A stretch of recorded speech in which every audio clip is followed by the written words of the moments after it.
Well, welcome everybody to this event honoring Traci McGarry and all the work that she does for children in our region.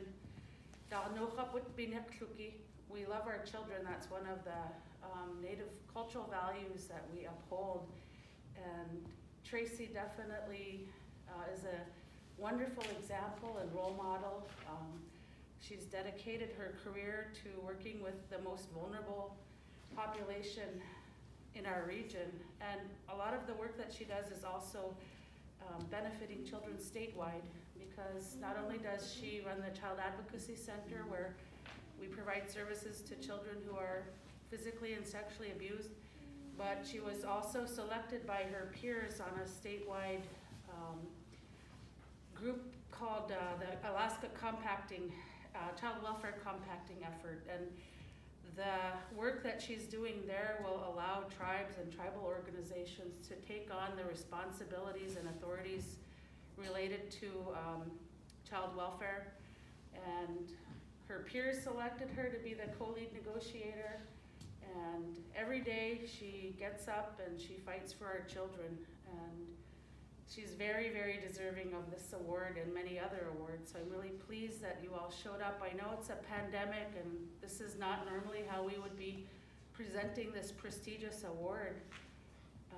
Things have really slowed down during this pandemic, but as you all know, child abuse doesn't stop. We've actually seen increased numbers and instances of child abuse happening during this pandemic. So the work that she does is critical, even more now than ever. So we're so grateful, Traci, and to Alaska Children's Trust for allowing us to be able to present her with this great honor.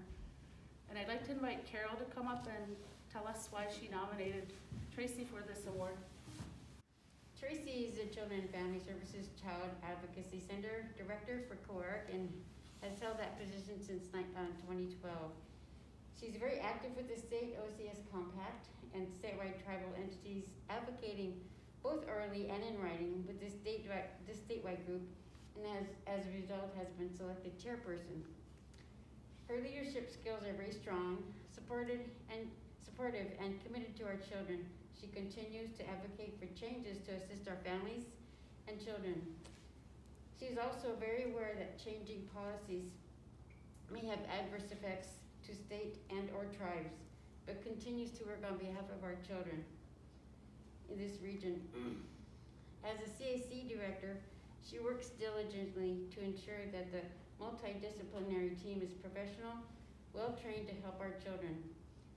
She selects qualified and caring staff that support our children and families during the difficult times. She continually seeks additional funding to provide more services for our children and families.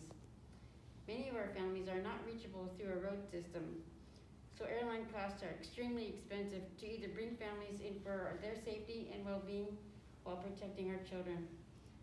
Traci also volunteers on many local and state committees, boards, and commissions that focus on the safety of our children and families.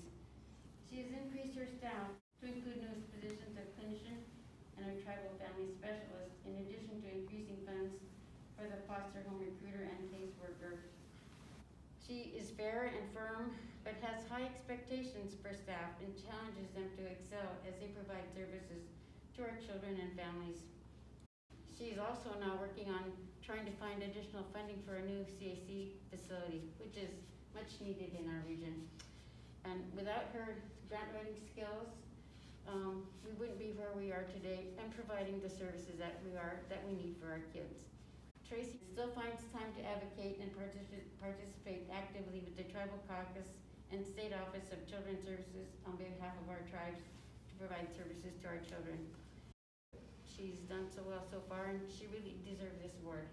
Thank you. There's nothing I can't achieve because of myself. I believe in yours. Gonna hold my head up high.